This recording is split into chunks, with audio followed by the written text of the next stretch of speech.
Hello, everyone, and welcome to this Resurgence Earth Festival and this celebration of the summer solstice, which is the longest day of the year when the sun is at its highest point in the sky. And at this phase in the seasonal cycle, the earth is incessantly alive and the land is verdant, vibrant, and rich, its vitality abounding. Today, we'll explore some of the messages that the summer solstice holds for us, and towards the end, some of the traditions that surround this high time. And for this journey, you'll need pen and paper. So if you don't have those, please gather them now. And while some of you do that, we'll share in the chat an outline for today's journey. And that journey begins with our opening meditation. So I invite you to all find a comfortable position for this first meditation, ideally sitting upright if that's available to you. And so, once you're comfortable and settled, draw the eyes to a close and allow the breath to slow and expand.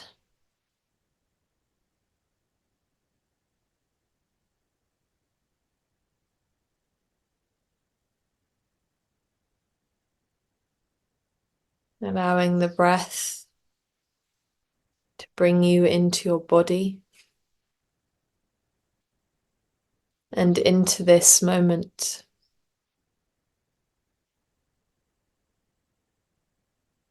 Pulling back the tendrils of your mind from anything that exists outside of this journey, outside of this moment,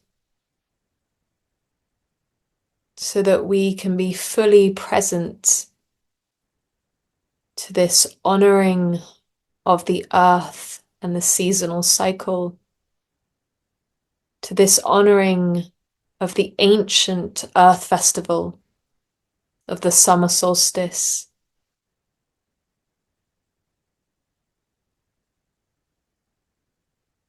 Allowing ourselves to become present as so many have done throughout the mists of time on this auspicious occasion.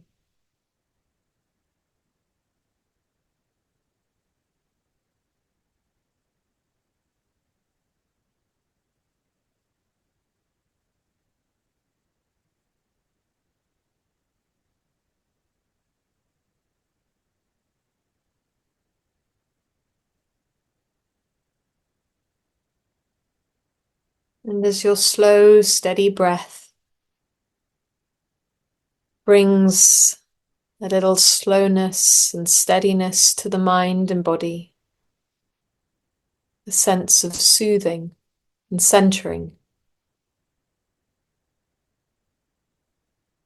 I invite you to become aware of the earth beneath you, the earth that is there, no matter how indirectly, beneath us.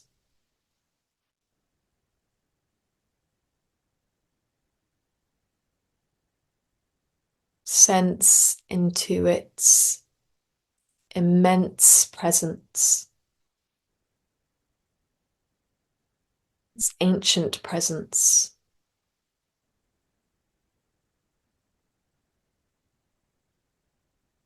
Into its intelligence and wisdom.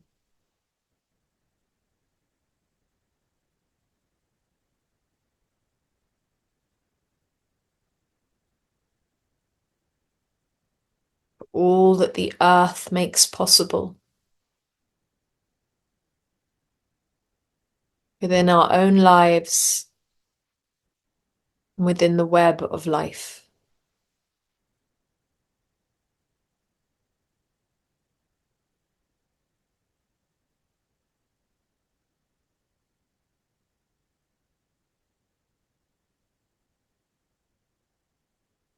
And then turn your attention to the sun,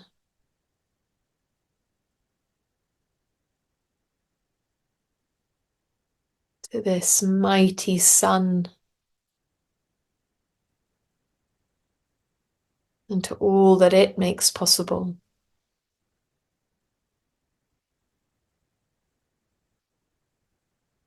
This sun that gives us light and day and life.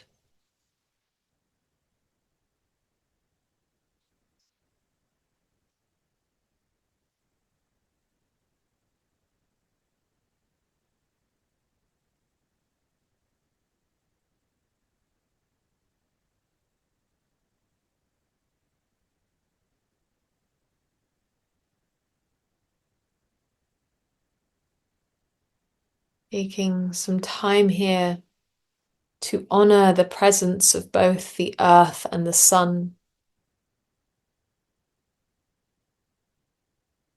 Without them, we would not be.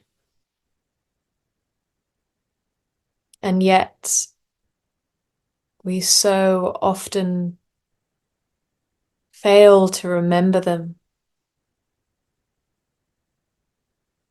We so rarely turn to thank them.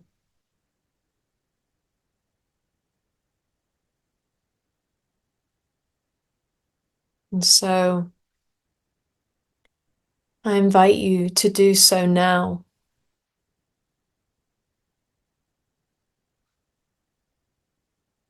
For how might our lives and the world around us differ if we were to place gratitude for all that sustains us at the forefront and at the center of our lives?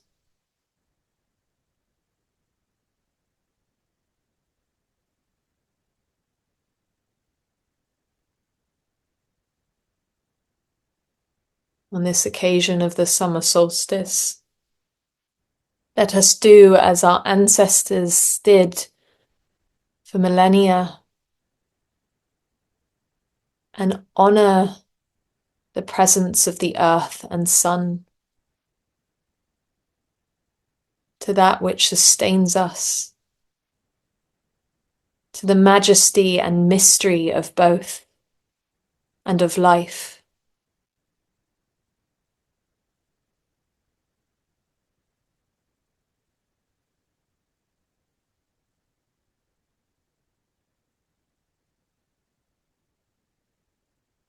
Sensing into the natural world around you that is so vibrant at this peak time in the year, that is so alive and colourful and varied.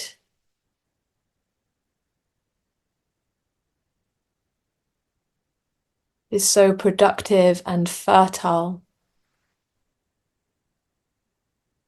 and provokes great gladness and appreciation within us.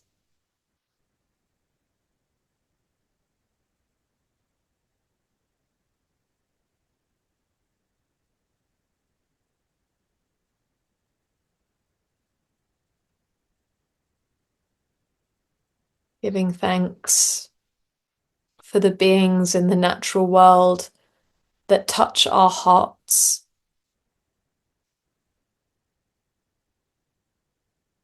that remind us of the earth's abundance, and can remind us that we too are a part of nature.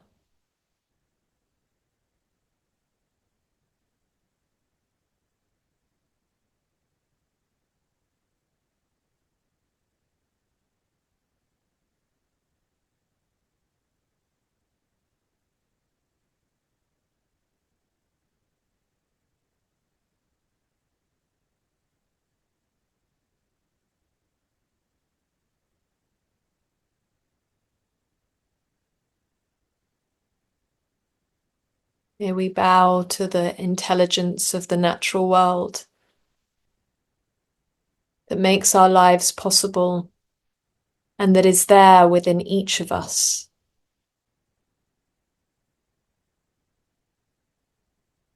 May it be that that intelligence lives in us and through us in such a way that we may greater serve the web of life and live in ever greater reciprocity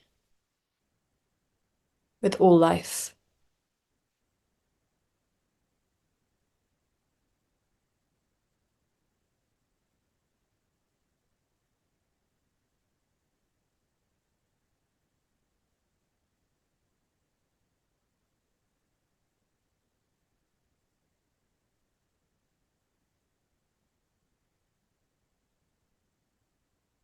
When you're ready, begin to deepen the breath once more. Bring a little movement into the fingers and toes, and then gently open the eyes so that we can move together into our seasonal reflections and explore the messages that the summer solstice holds for us. So we will begin, as always, by looking at the wheel of the year that shows the 8 earth festivals, which are pivotal moments in the seasonal cycle. And as I've said, and as I'm sure you all know, the summer solstice is the longest day of the year, when the sun is at its zenith in the sky and we savor long days of sunshine. It's a time of real fullness. The land is full of abundance and vitality and activity. So from the winter solstice, the days have grown longer and longer until we've reached the longest day of the year. This, of course, means that the summer solstice is a turning point. It's the occasion when the days grow gradually shorter. And I find it helpful to map the moon's monthly cycle onto the wheel of the year. When we do this, the winter solstice, when we have the most darkness, would be the dark moon, when the moon is not visible. And the summer solstice, when we have the most light, would be the full moon. And so I sometimes work with the breath as a way of helping us to get in touch with cycles, so the breath cycle. And in that, the winter solstice would be that emptiness at the end of the exhale. And the summer solstice would be the end of the inhale when we're full. And so today we'll explore what the summer solstice and the seasonal cycle can teach us about fullness and emptiness and their cyclical nature. So when the moon is full, it's at its most intense and bright. And at first I was going to offer the question for reflection, this summer solstice, what would it be to shine your light most fully or brightly or most powerfully? But then I realized I'd be falling into a bit of a trap and pulling you in there with me, because I think that's just one way of looking at fullness, and one that reflects the cultural messages we receive all the time. From our culture that tells us that we must keep filling ourselves and our lives.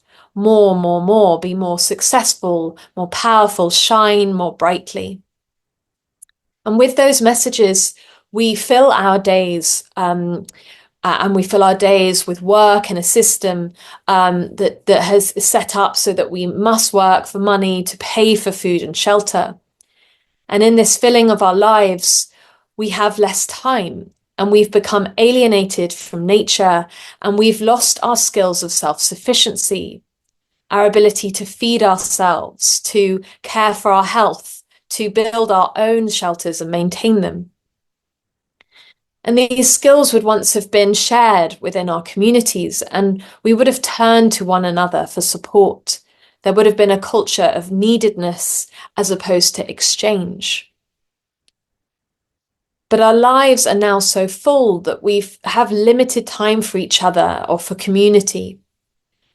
Gone are the days when we would turn to the village healer in times of sickness in exchange for food or for helping build their home. Instead, we relate through financial transactions rather than through mutual support. And everything's become outsourced and professionalized. And so we must work to pay for those professionalized services. And so our lives become ever more full of busyness and stress and exhaustion. And yet, in many ways, our lives grow ever more empty. Many are working more and more, working multiple jobs and still having to choose between heating or eating. Whilst those that are more financially fortunate often fall prey to our cultural messages that tell them that once their lives are full with work and the stress of all that there is, they can make their lives easier by filling them with stuff and with services that will make them that little bit more convenient and comfortable, creating a little space within the fullness. And so, but through advertising, we're told that our lives are empty or that we are empty, that we're not enough. And so we have to buy into the latest fad that will help us feel better, that will help us feel, if even for a fleeting moment, a little more full. And so we can so easily become addicted to striving for greater fullness. There's no end to the fullness that we can be sold, no higher limit. And we're never quite enough. And so, because of these cultural messages, we endlessly and limitlessly try to fill ourselves. But what we're filling ourselves with is often metaphorically and literally, for the most part, nutritionally empty. And so our bodies and souls can grow malnourished. So I don't want to ask you this summer solstice at this time of fullness, how can you shine your light more fully and powerfully and brightly?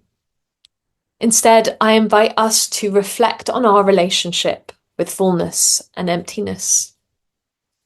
And so let us turn to our first question, which is, how do beliefs about fullness show up in my life?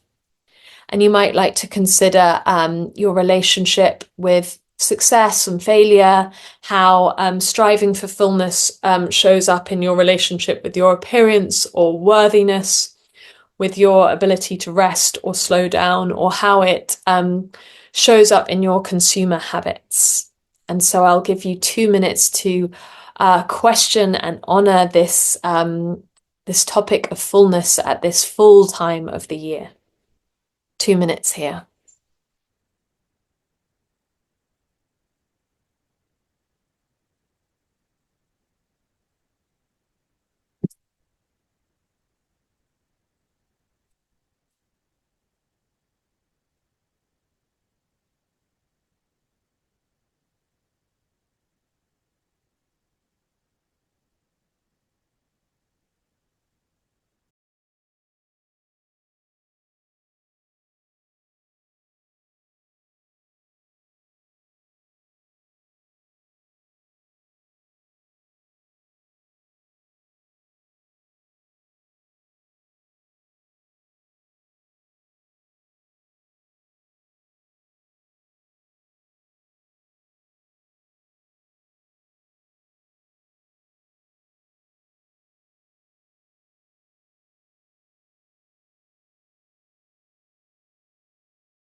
Another 30 seconds here.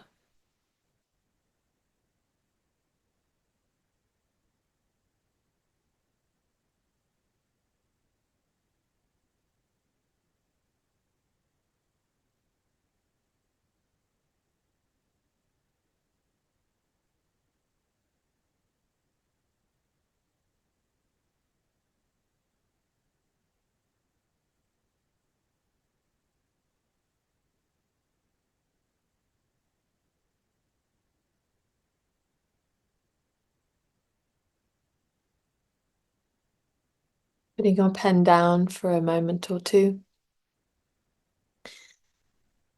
We'll explore this fullness a little more. Fullness can be that feeling when you're stuffed full after eating too much, or it can be being satiated after a meal and knowing when to stop, knowing when we are full enough. And I think that's the fullness we need to cultivate in today's world, a more gentle, balanced fullness. We need to reconsider our relationship with the concept of emptiness, which can often be seen as negative or barren, when in fact, emptiness can be like winter. It can, if honored, give us space to reflect and rest and integrate. It can be a place of stillness where new insights and intimacy with life can emerge.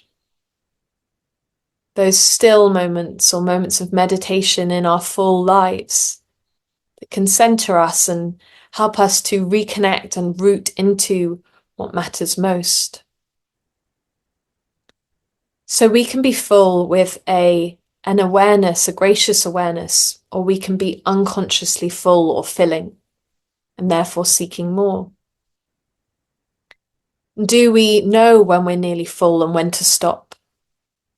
I would say that for many of us, the answer would be no, not really, because our culture conditions us to, the mainstream culture of today pushes us to, until we're exhausted or overwhelmed, until we're burnt out, whatever it may be. And that's because of those messages that keep telling us more and more.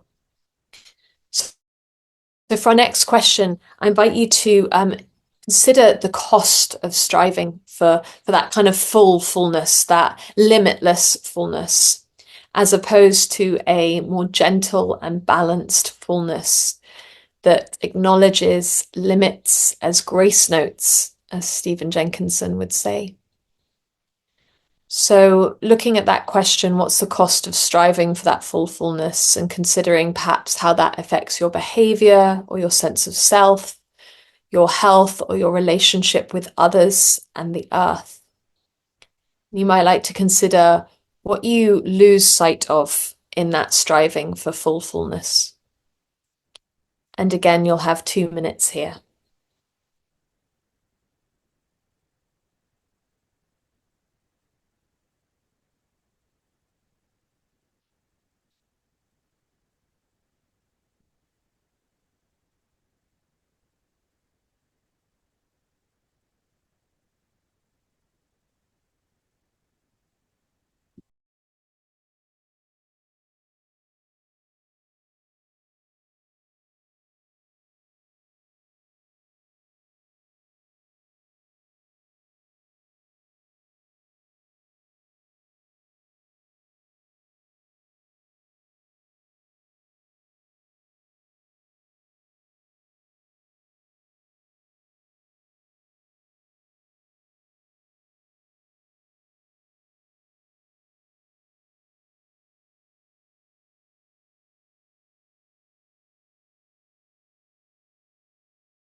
Another 20 seconds or so here.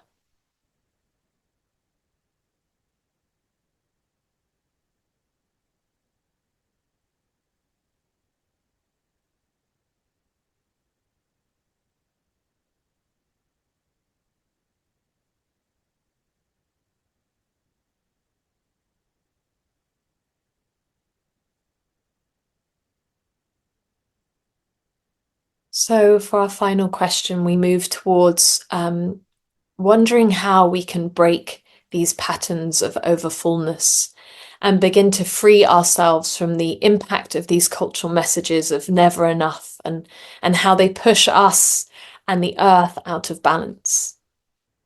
For whilst the summer solstice is a time of fullness, it is also a time of rebalancing. On the longest day of the year, the days begin to grow shorter. The seasons are a cycle of balance, of lengthening and shortening, expanding and contracting, filling and emptying.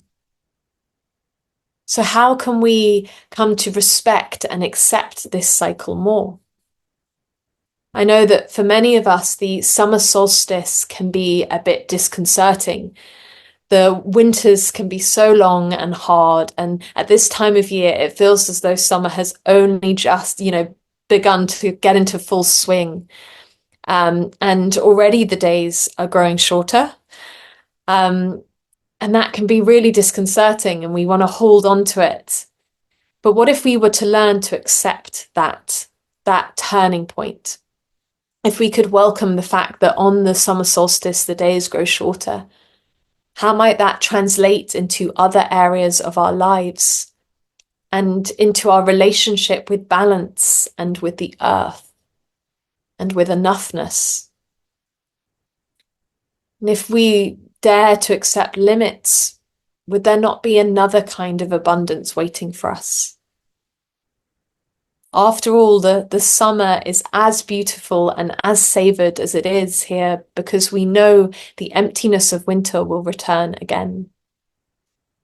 So how can we move within the cycles that nature calls us into and know what it is to be gracefully full and to empty with elegant acceptance? And so for our final question, I invite you to consider what could help you befriend the emptiness and cling less to fullness? And you'll have 2 minutes here.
Another 30 seconds here.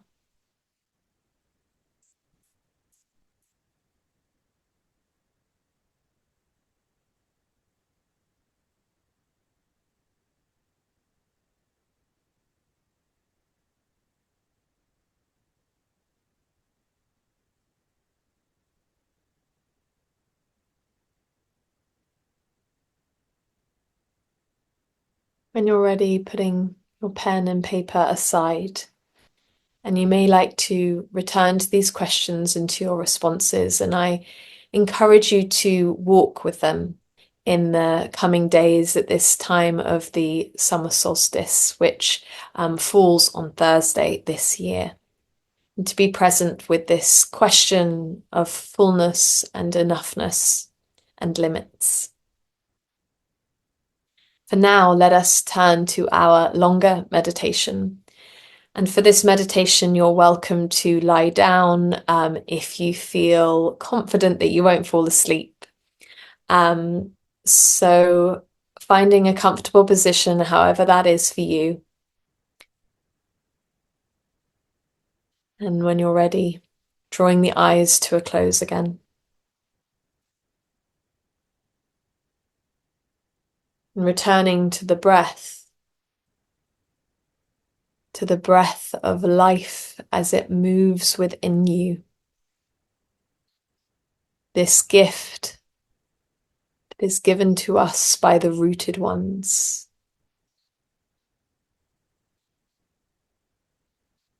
This reciprocal breath that we share.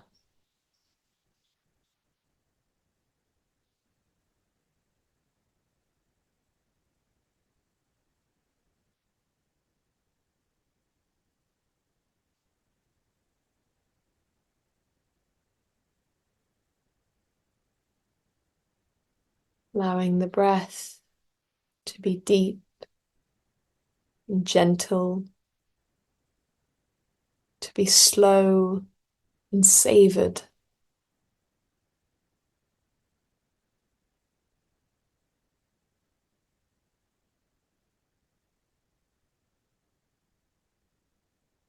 I invite you to greet each inhale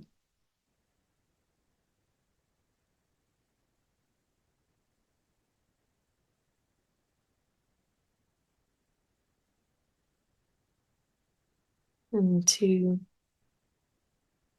allow there to be a gentle farewell in the emptying of the exhale.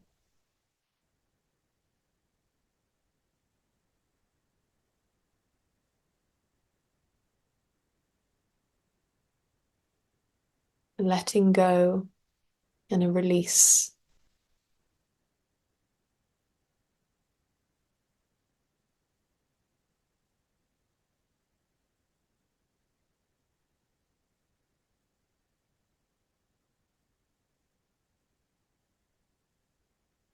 Noticing the filling of the lungs with each inhale and how the lungs know when to fill and when to empty. Know what is enough.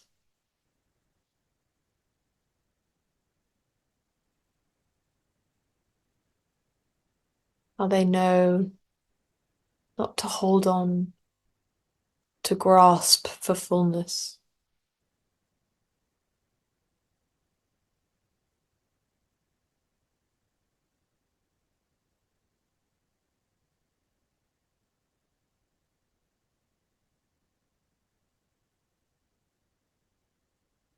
Appreciating the wisdom of the breath and of the body, the wisdom of cycles and of nature that allow us and invite us to remain in balance and harmony.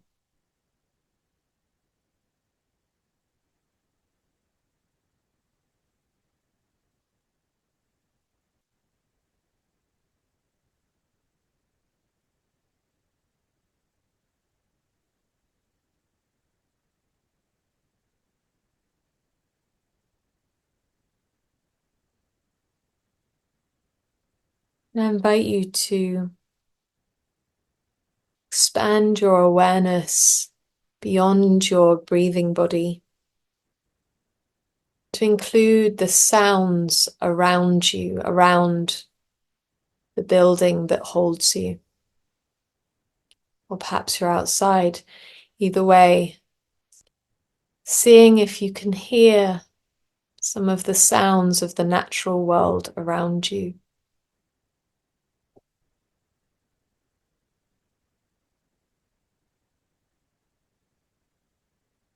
Sensing into the fullness of this time, the fullness of this turning point.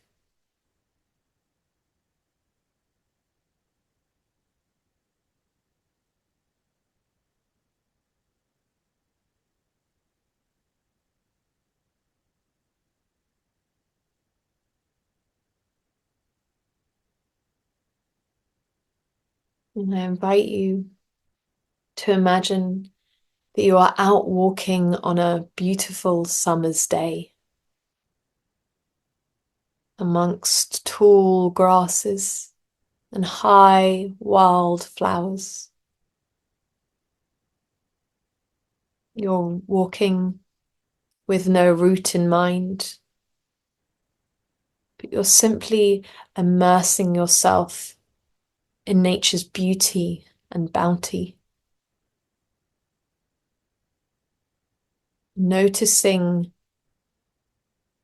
within your body the lusciousness of the land, the majestic blue of the clear sky overhead.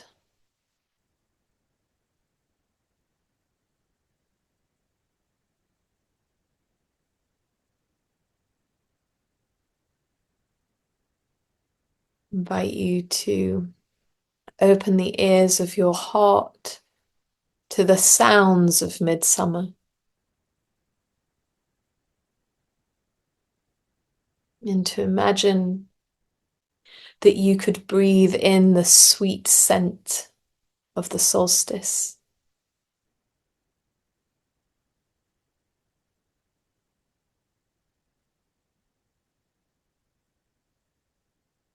Allowing the vitality of this time to infuse into every cell of your body.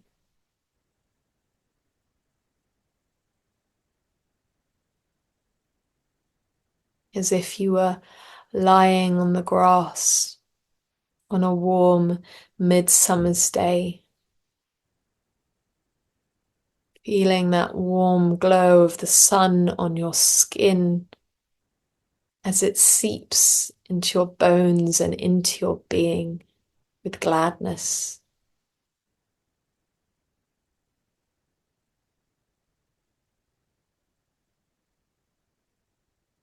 Notice how that feels.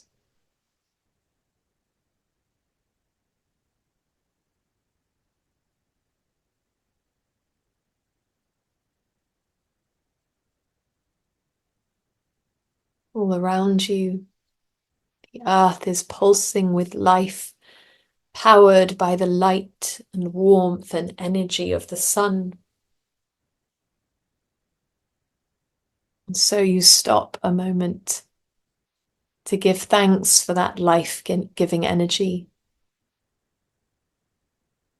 and to reflect for a moment on how that light contributes to the creation of your own very cells and your energy through the food that you eat. For it provides the plants with their energy, and in turn, they provide you with yours.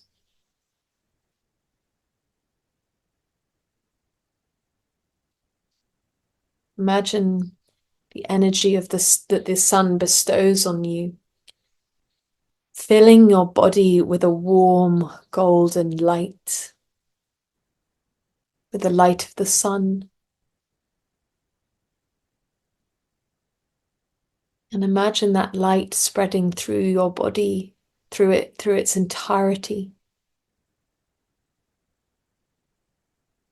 until that golden light shines through you, bursting out of every fingertip and toe and eyelash,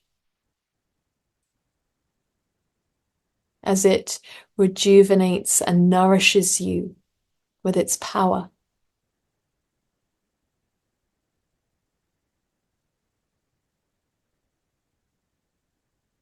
And imagine that you could radiate that light out in all directions, like the light of the sun, in front of you, behind you, above and below, until you're surrounded by a golden orb of light and energy.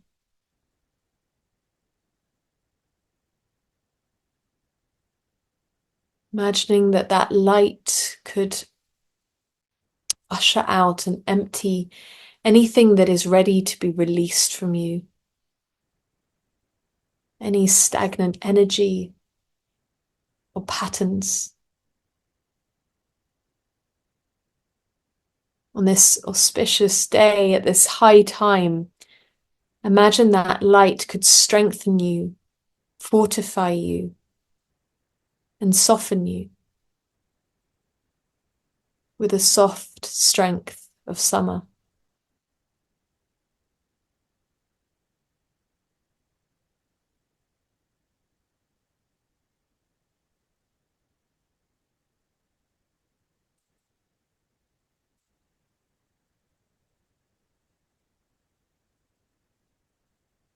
And in the weight and substance of your body, feel the presence of the earth within you. Think of all the fruits of the earth that have contributed to your body, and the dance of the earth and sun that is present within you. Feel their union and power within you.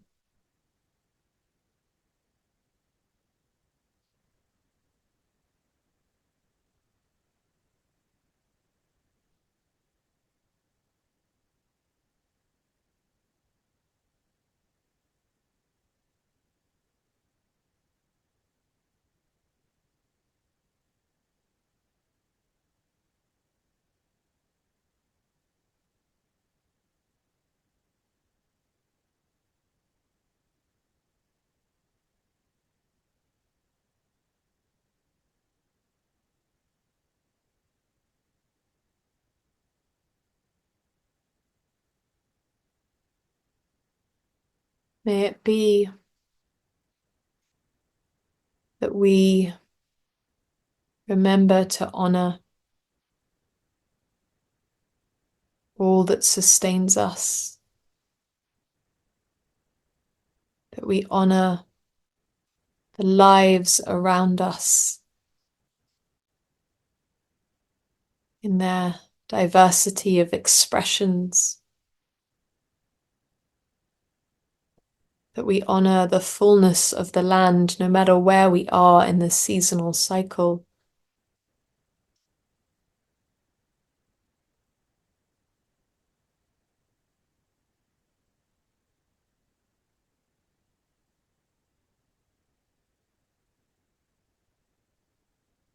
And that we may evermore learn what is asked of us to live in greater harmony with all of life.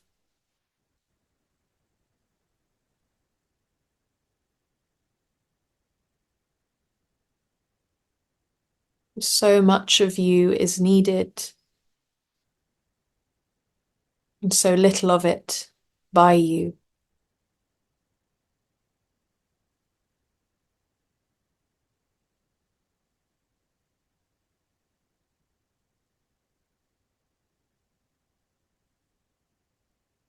When you're ready, deepen the breath. Do what it is you feel to do to bring a little gentle movement into the body, perhaps a gentle swaying or rocking, perhaps a gentle stretch. And then, when you're ready, open the eyes. And I'll share a little about some of the traditions of this time and some nature connection practices. So we know that the summer solstice has been celebrated for thousands of years because stone circles across the British Isles and even around the world align with the sun's position during the solstices and also the equinoxes, depending on which stone circle you find yourself at. And the ancient people of these lands would have gathered at sunset on the eve of the summer solstice. And they may have gathered by these stones, or they would have lit ceremonial midsummer bonfires on top of hills or by holy wells and at sacred sites to honor the fullness of the sun And those fires would act as a symbol of that strength and power of the sun. And they would gather around these fires and call on the sun's power to ensure that the crops would reach full harvest and provide food for the dark, fallow months of winter. So at the height of summer, they would have been in relationship with the emptiness of winter, and they would have been present to this transition into the waning half of the year and to what that asked of them in preparing for winter. And they would have danced around these fires and lit blazing torches using them, and they would carry those torches around their dwellings to call in the protection and the energy and the strength of the sun. And they would stay up all night to welcome the dawn of the longest day of the year. And this is something you may like to do. It's a beautiful way of greeting the longest day. And then as part of that, the midsummer celebrations, there would have been much feasting and festivities as a way of really celebrating this high time and honouring this high time that leads into the darker times. And the ashes from the ceremonial bonfires would be spread on the fields to summon the nourishing and fertilizing power of the sun, and also to ward off disease. And they would sometimes also mark themselves with these ashes for luck and for protection. And at the summer solstice, the oak tree was very much honoured. The Celtic word for oak was dur, meaning door or doorway, because the oak was seen as as to mark the threshold between the waxing part of the year and the waning part of the year. And the Oak King was as he was thought of, was he reigned over the days that grow longer and longer and lighter. And so at the summer solstice, he would have been at the height of his power. So he was celebrated at the summer solstice for his strength and his fertility and endurance. And then the chosen wood, and often the chosen wood from ceremonial bonfires for them, would have been the oak.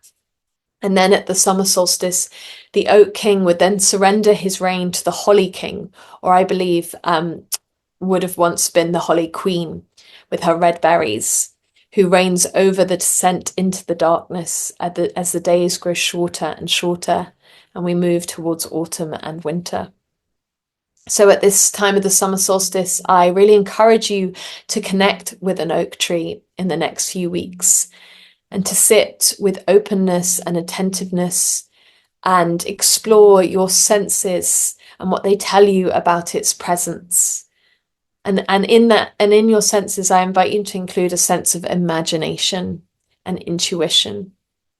And you may like to offer a song or a poem or nuts and water to the roots of this oak tree as you spend time with it and feel its grounding presence. And it's really, for me at least, the summer solstice is it can be a very activating time, very energetic. So practices that help us ground at this time of year are so important. So this can be a lovely one of those practices, because they're so strong and rooted.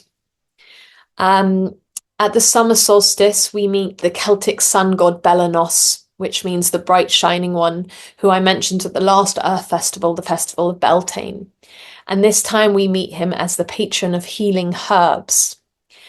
And so the summer solstice was very much a time for harvesting medicinal herbs, because our ancestors believed that at this time they were imbued with the maximum healing power of the sun. And so it's a great time to really get to know the herbs around you, to gather them and leaves for tea, for oils, for healing tinctures and balms. And you can also make scented herbal bundles for your bath to put onto your pillow to add to cupboards and drawers. And I encourage you to pick whatever it is you're foraging for with great care and reciprocity, connecting to the spirit of each plant, finding ways to listen to that spirit, to hear that spirit and the shape that it takes. And always be really sure of what you're picking and consuming. There are deadly plants in every country, so we really do have to be important. we really have to be careful. It's important that we're careful. Things that you might like to forage for at this time are rose petals, which are in full bloom and are very much associated with the beauty of the solstice, the summer solstice. And you can use them to in many ways. You can decorate cakes with them. You can put in salads. You can make jams. We can also gather lime flowers from lime trees and use the fresh flowers in salads, or dry them and bake them into cakes and breads, or use them to make herbal teas. And of course, elderflower. Elderflower came quite early this year, but is very much associated with the summer solstice. And you can also gather honeysuckle, and this can be used to make syrup, and even added to cocktails and gin and sparkling wine, but be sure you don't eat the berries as they can be mildly toxic. We'll share a few foraging ideas in the chat now. And yes, very much hope that you enjoy connecting with the rooted ones of this time. And you may also like to consider how you feel about, so you might like to do some journaling practices about how you feel about moving into the waning half of the year, honouring that we are doing so even though we're celebrating the height of summer. And you might like to explore what your intentions are for the waning half of the year and reflect back on the journey of your life since the winter solstice, the journey of the waxing part of the year. All that's left is for us to draw this journey to a close. So for a final time here today, I invite you to close your eyes.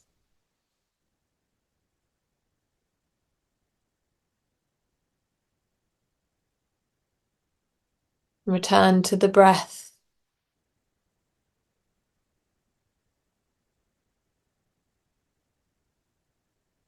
Returning your awareness to the earth beneath you.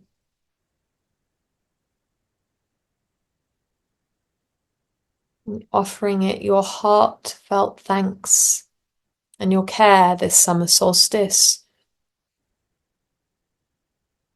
Perhaps renewing your commitment to honour and protect the earth.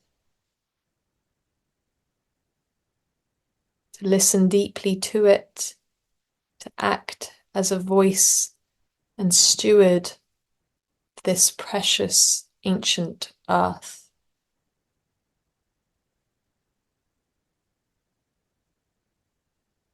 And sensing into the sun above, let us thank the sun and ask for its blessings of strength and light, that it may fortify us and the energy we share with the world.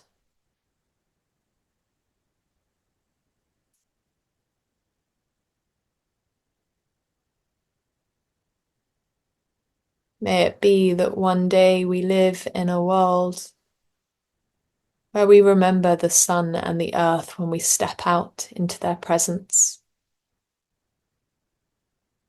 where we live with an awareness of them and a gratitude for them, for the life that they sustain with each and every moment.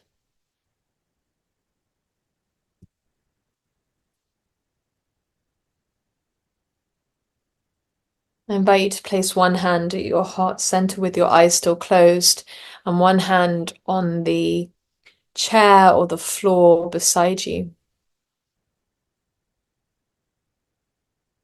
And with the hand beside you, re-establish that connection with the earth. And with the hand at the heart, connecting with the energy of the earth and the sun and the water and the air that is present within you. Greeting yourself as an expression of nature.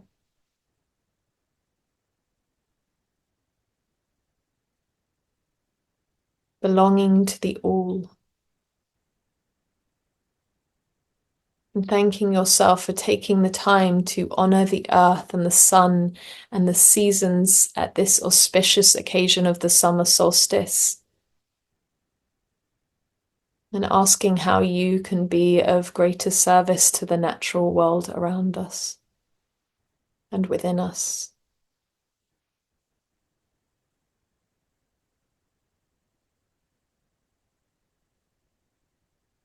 Whenever you're ready, gently open the eyes. Until Lamas, may you go well. The world awaits the best of us. Thank you.